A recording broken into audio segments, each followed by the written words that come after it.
অশিক্ষিত ভিক্ষুকরা হাত পাও নাই, ল্যাংরা লুলা, আল্লাহর হস্তে একটা টাকা দেন, সারাদিন খাই নেই।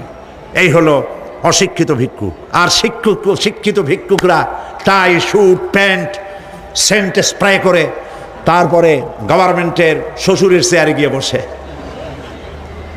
চাইয়ে টাকা নেয়। এই কাজটা যদি করে নিতে হয় 50,000 টাকা দিবা, 1 কোটি টাকা দিবা।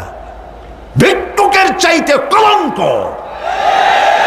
মানুষ নামের অজঙ্ক, পশুর চাইতে নিকৃষ্ট যারা সরকারের চেয়ারে বসে জনগণের টাকা এভাবে চাইয়ে নেয়, ঘুষ নেয়। নাউজুবিল্লাহ বলো। এটা ঘুষের টাকা নয়, জাহান্নামের আগুন। শান্তি পাইবে না। বেতন পাও 10,000 টাকা, কামাই করো 1 লাখ টাকা বা 50,000 টাকা, বরকত নাই, অশান্তি।